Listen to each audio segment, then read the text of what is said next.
Hello guys, welcome back. This is your faculty Sudarshan from Hari Academy. நம்ம இந்த சீரீஸ்ல எதை பத்தி பார்த்துட்டு இருக்கோம் அப்படின்னா case study based MCQ for advanced accounting paper பார்த்துட்டு இருக்கோம்.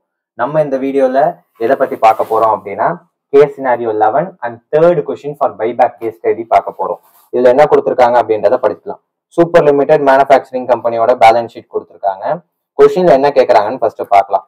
As per the Companies Act 2013, Section 68, Subclass 2 of the Subsection 2 of the buyback of shares in any financial year must not exceed. நான் ஏற்கனவே சொல்லியிருந்தேன், this is nothing but your resource test. Resource testல நம்ம என்ன பண்ணுவோம், paid up capital plus free reservesல இருந்து 25% எடுப்போம். அதை தான் நான் உங்களுக்கு எப்படி சொல்லியிருப்பேன்னா, equity share capital, preference share capital at paid up value or paid up capital plus free reserves plus securities premium. இங்க ஃபார்முலால free reserves include securities premium இந்த செக்ஷனுக்காக மட்டும். அப்ப ஆன்சர் 25% அப்படின்றது. கொஸ்டினே படிக்காம ஒரு தேரி பேஸ்ட் கொஸ்டினை லா தெரிஞ்சதுனால நம்ம அட்டென்ட் பண்ணிட்டோம். நெக்ஸ்ட் செகண்ட் என்ன கேட்கறாங்க, பைபேக் ஷேர்ஸ் அவுட்ஸ்டாண்டிங் டெஸ்ட் எப்படி, எவ்வளவு ஷேர்ஸ் வாங்க முடியும் ஷேர் அவுட்ஸ்டாண்டிங் டெஸ்ட்ல இருந்து அப்படின்னு கேட்கறாங்க. அப்ப ஷேர்ஸ் அவுட்ஸ்டாண்டிங் டெஸ்ட் போடணும்னா ஈக்விட்டி ஷேர் கேபிட்டல் நமக்கு தேவை. அப்ப ஈக்விட்டி ஷேர் கேபிட்டல் எவ்வளவு கொடுத்துருக்காங்க, 17 lakh கொடுத்துருக்காங்க. அப்ப 17 lakh டிவைடட் பை 10 போட்டீங்கன்னா எவ்வளவு ஷேர்ஸ் உங்களுக்கு தெரியும், 1,70,000 ஷேர்ஸ் இருக்கும். அப்ப இந்த 1,70,000 ஷேர்ஸ்ல 25% போட்டீங்க அப்படின்னா 42,500 அப்படின்னு இருக்கும். அப்ப 42,500 ஷேர்ஸ் அப்படின்றத எழுதிடலாம். அப்ப what is the maximum number that can be bought back according to resource test. Resource test பண்றதுனால நமக்கு எவ்வளவு ஷேர்ஸா வாங்க முடியும்னு கேட்கறாங்க. அப்ப ரிசோர்ஸ் டெஸ்ட்டை பொறுத்த வரைக்கும் நமக்கு என்னெல்லாம் தேவை, ரிசோர்சஸ் தேவை. அப்ப எதெல்லாம் ரிசோர்சஸ், ப்ளூ கலர்ல ஹைலைட் பண்ற equity share capital resource, revenue reserve is a resource, securities premium is a resource, P&L account is a resource, infrastructure development reserve is a statutory reserve. அப்ப இது நம்ம எடுத்துக்க கூடாது. அப்ப இந்த மூணு விஷயத்தை ஆட் பண்ணுங்க. 23,50,000 plus 2,50,000 plus 2 lakh plus 17 lakh of equity share capital will give you a total of 45 lakh. அப்ப ரிசோர்ஸ் டெஸ்ட்ல நமக்கு கிடைச்ச ரிசோர்ஸ் டெஸ்ட்ல நமக்கு ஜஸ்ட் a minute, ரிசோர்ஸ் டெஸ்ட்ல நமக்கு இப்ப நம்ம என்ன பண்ண போறோம் அப்படின்னா ஃபார்முலா போட போறோம். அப்ப ரிசோர்ஸ் டெஸ்ட் ஃபார்முலா என்ன, நமக்கு வந்த வேல்யூ என்ன வந்துச்சு, 45 lakh வந்துச்சு. இதுல 25% போடணும். போட்டோம்னா என்ன வரும், இன்டு 25% போட்டோம்னா 11,25,000 rupees வரும்.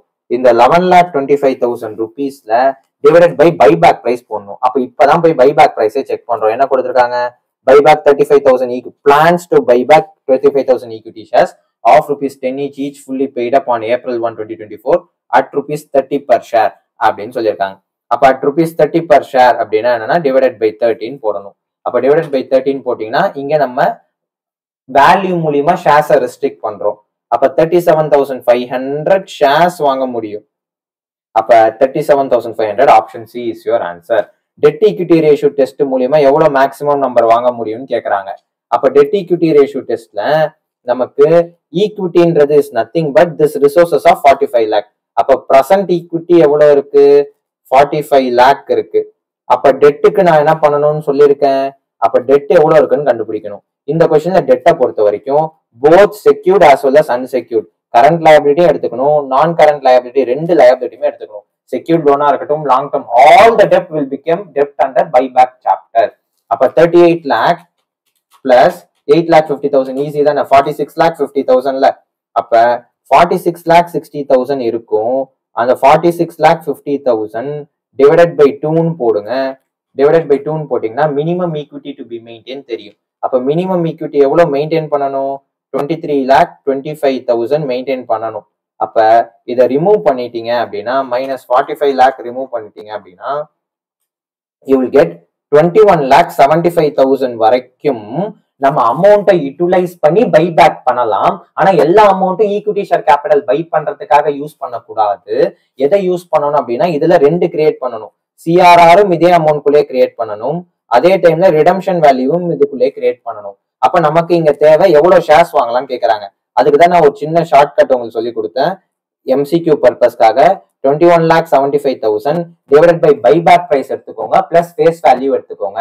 ஏன்னா CRR should be created on the face value of the equity shares. Redemption value should be calculated on the buyback price. அப்ப இது ரெண்டுமே இருக்கும்போது நீங்க என்ன பண்ணணும் அப்படின்னா 21,75,000 divided by 30 rupees of buyback plus 10 rupees of face value. So total 40. So 21,75,000 divided by 40 will give you 54375 shares அப்படின்னு இருக்கும். அப்படி போட்டீங்கன்னா within a matter of 5 minutes you will easily get an answer for 8 marks. 5 minutes. இந்த questions கேட்க இது ஈஸியரா கான்ஃபிடன்ஸா approach பண்ண முடியும். With this signing off of Sudarshan, have a great day.